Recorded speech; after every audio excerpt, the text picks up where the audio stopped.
पा रहे हैं। आप कहीं पे भी राम जी का नाम ले सकते हो। कोई सभी आप लोगों से हाथ जोड़ के वंदना करता हूँ। हमारा जो चैनल है श्री सोनू महाराज, वो चैनल जरूर सब्सक्राइब करें और इन वीडियो को शेयर करते रहिए। हाँ, ऐसे जय बोलते हैं, अच्छे बच्चे ने जय बोलते हैं।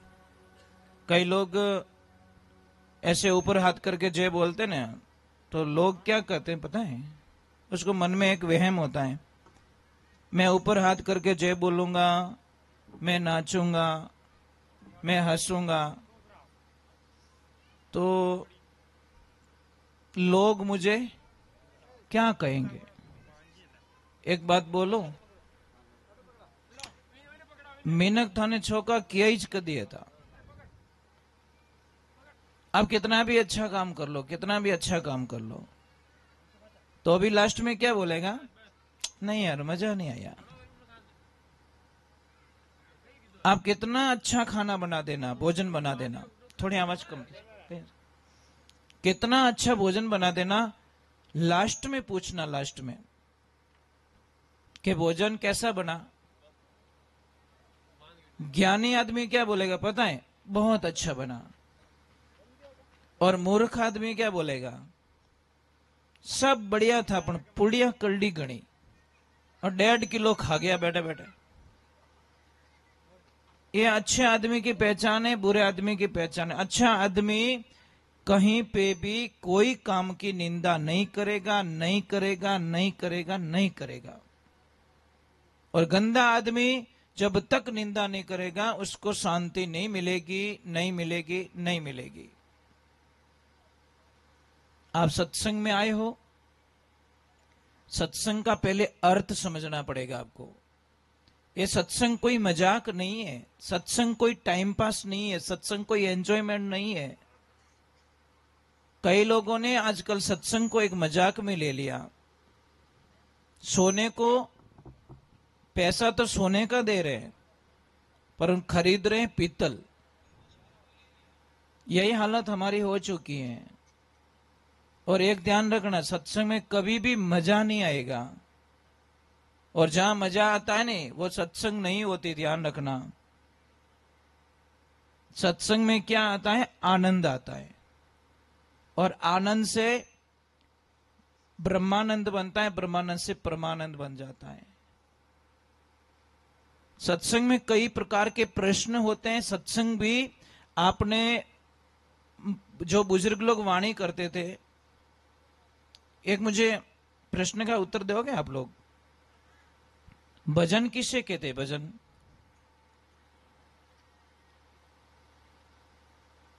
आप इतने लोग बैठो, मुझे छोटा सा उत्तर प्रश्न पूछा मैंने, भजन किसे कहते हैं? हाँ ठीक बेटा ठीक, बहुत जड़ आयो जड़ बोलियो तो है। आज इसने गीत का बोला, कल और बोलेगा, क्योंकि बोलना सीख रहा है। भजन का अर्थ यह नहीं होता जो ये गाते नहीं, वो भजन नहीं है। भजन में बोलना बंद हो जाता है, संसार से रिश्ता खत्म हो जाता है और उस परमात्मा से रिश्ता जुड़ जाता है, उसको भजन कहते हैं। महाराज ये जो गाते हैं इसको कीर्तन कहते हैं, कीर्तन भक्ति है। महापुरुषों ने लिखा और हम पीछे पीछे गा लेते बस। पर भजन करना दोरो गुण है। वाणी गाना बहुत इजी है, पर उसको फॉलो करना, उसको जीवन में उतारना बहुत हार्ड होता है। तो प्रश्न आता है, कथा में प्रश्न आते, कई प्रकार के प्रश्न आते। किसी ने पूछा कि क्या भगवान पढ़े लिखों को ही मिलते हैं, जिसको मंत्रोच्चार आता है, जिसको वेद पुराणों के पाठ आते हैं, जो टाइम पे आरती करते, पूजा करते, उनको ही भगवान मिलते हैं? क्या डिग्री की आवश्यकता होती है? तो वहां पे मना कर दिया कि भाई डिग्री की कोई आवश्यकता नहीं है, परमात्मा को पाने के लिए इसकी कोई जरूरत नहीं है। तो कि अगर डिग्री की जरूरत होती तो हाथी के पास में कौन सी डिग्री थी? आपने सुना होगा, हाथी और मगरमच्छ के बीच में झगड़ा हो जाता है, लड़ाई हो जाती है, हाथी को भगवान बचा लेते, उसके पास कोई डिग्री नहीं थी, उसने पुकारा था। फिर प्रश्न आता है कि क्या उम्र लायक लोगों को ही भगवान मिलते हैं? क्या छोटे बच्चे भगवान की भक्ति नहीं कर सकते? तो वहां पे लिखा कि अगर छोटे बच्चों का कोई पाबंदी होती तो ध्रुव जी महाराज को 5 महीने और 5 साल और 5 महीने में भगवान की प्राप्ति नहीं होती। उम्र का कोई लेवल नहीं होता। बालपणा में हरि ने भजे तीर्थ करे वाली आस, कब मिलेगो मेरो ऐसो भक्त, हरि बैठा तहां उदास। तीसरा प्रश्न आता है कथा में कि क्या उच्च जाति वालों को भगवान मिलते हैं? तो जाति का कोई कारण है ही नहीं। कुलरो कारण संता है नहीं, शिवरे जोरो साई, शिवर शिवर निर्भय हुआ देव दर्शा थारे गटरे माई। अगर जाति का कारण होता तो भगवान, एक तरफ हम जय श्री राम का नारा लगाते न, जय श्री राम जय श्री राम, जय श्री राम के आचरण को फॉलो नहीं करते। जय श्री राम, भगवान श्री राम ने सबरी मैया के जूठे बेर खाए थे। है इतनी हिम्मत कि हम किसी के अदर जाति के जूठा खा सके हम लोग?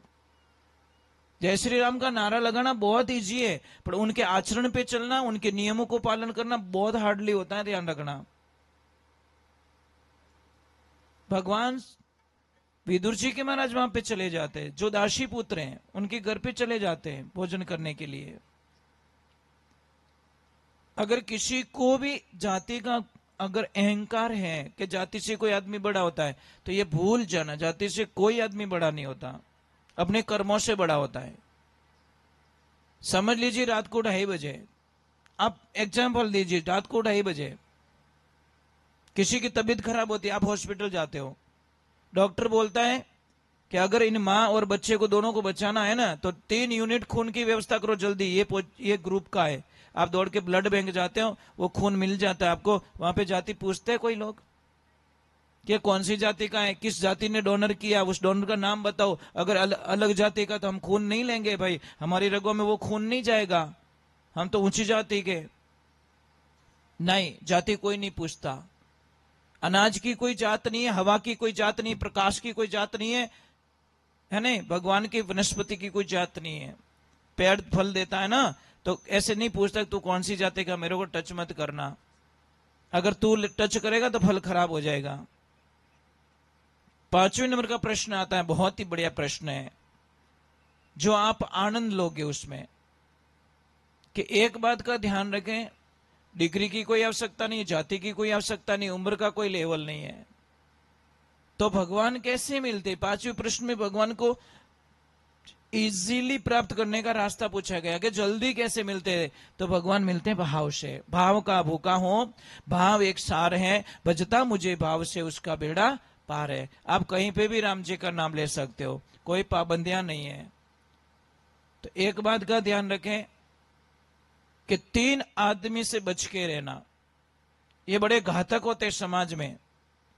पहलो आदमी कौन है? 3 आदमी मुंडो नहीं देखना, बहुत नुकसान रहेला आपने। पहलो कौन? जो अपना माँ बाप ने सतावे, माँ बाप रो कहनो नहीं माने, माँ बाप ने परेशान करे, माता पिता को परेशान करते हैं, चाहे लड़का हो चाहे लड़की हो, उसका मुंह कभी मत देखो, नहीं तो आपकी जिंदगी खराब हो जाएगी। उस आदमी रो मुंडो देखियोड़ो, इतो पाप लिखियोड़ो शास्त्र में कि आप करोड़ों पापों के भागीदार बन जाओगे। जो आदमी माता पिता को सताता, उसका चेहरा मत देखो।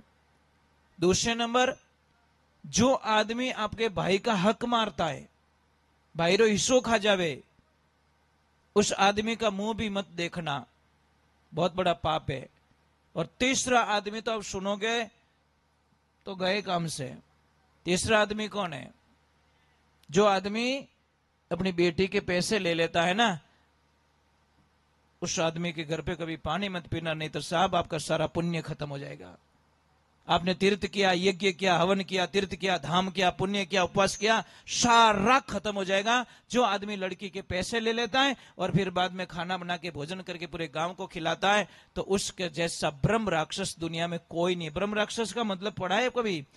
जो 3.5 करोड़ जीवों को मारता है ना, उसको ब्रह्म राक्षस कहते हैं। और शास्त्र कहता है जो एक बेटी को बेचता है ना, वो ब्रह्म राक्षस का भागीदारी बन जाता है, इतना बड़ा पापी बन जाता है वो आदमी। गड़बड़ हो गई ना, जिन्होंने पैसे लिया गड़बड़ हो गई महाराज। कौन और तो बम बोल गो आज। परंतु ध्यान रखना, हम डुप्लीकेट सामान नहीं बेचते, और इसने लेना हो तो लीजिए, नहीं तो हमारी आइटम वापस रखेंगे। पर जो सत्य है वो सत्य है। जो आदमी अपनी बेटी रो नहीं बेच सके वो दुनिया में कीनो ही नहीं बेच सके। आप काल जाने टुकड़ा ने बेच दे પછી લારે બચ્યો કઈ कुछ नहीं। और बेटी बेचने वालों कोई सुखी रहे तो मैंने बता दीजिए आप, कभी नहीं होगा, इस जन्म में तो नहीं होगा महाराज। एक जोड़े तेरा टूटे एडो हिसाब रेजा बिनो, आप ट्राई करके देख लो महाराज। चलो एक बार थोड़ा देखो, ध्यान रखना, जिंदगी में हंसना बहुत जरूरी है, और हंसना जीवन सिर्फ मनुष्य के जीवन में ही होता है। और पाडो हंसे तंठा पड़े, देखियो कभी पाडा नसतो, ये मनुष्य के जीवन में ही हंसना होता है ना। स्माइल ये जो है ना बहुत अच्छी होती है। कई लोग मुझे बोलते हैं महाराज मेरा हाथ देखो, हमारी दुकान नहीं हले थारो मुन तो फुटबॉल जड़ो करियोड़ो। अरे दुकान में स्माइल करके बैठ यार, ग्राहक तेरे पास आएंगे। चिड़ तो सामान देवे कौन आवे, तो वो ग्राहक ही क्या तो छिटकियोड़ो है, इनका नहीं जावड़ो। तो लाइफ में हंस लो यार, कल किसने देखा नहीं है, कल किसी ने, मैं कल पे ऊपर विश्वास नहीं करता, क्योंकि कल हमारी लाइफ में कभी आने वाला नहीं है। आज जियो, अभी जियो, पल जियो, एवरीडे जियो। ये कैमरे वाले भी जब फोटो खींचते ना, एक सेकंड पहले क्या कहते हो, स्माइल प्लीज, और क्लिक कर देते, तो फोटो बढ़िया आवे।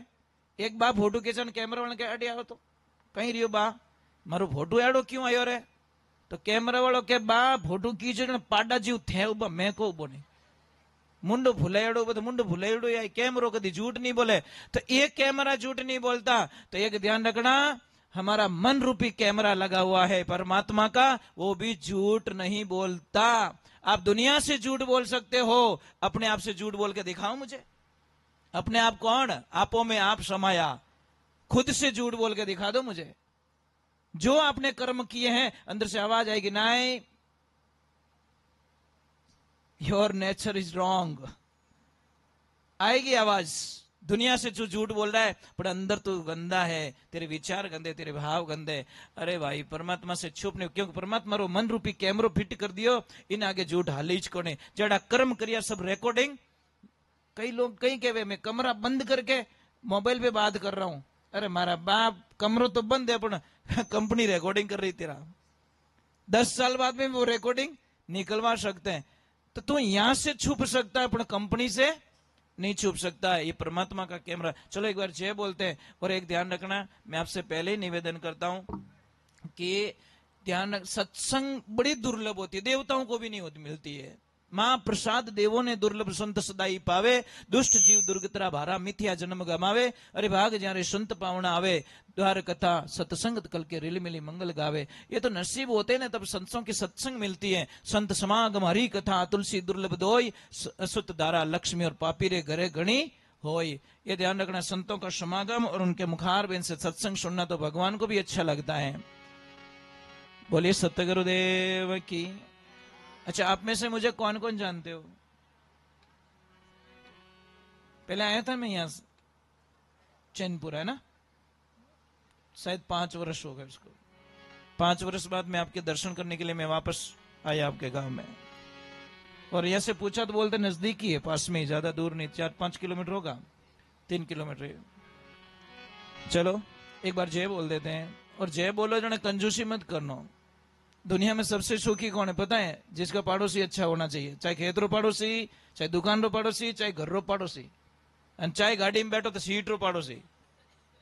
अगर बढ़िया मिल गो जने तो 5 घंटा कहीं निकल जाए, ठाई नहीं पड़े। खड़ूस मिल गो रहता कोई के ओए डोंट टच मी, ए तेरी भूत जड़ा भूल में अड़गो रहे।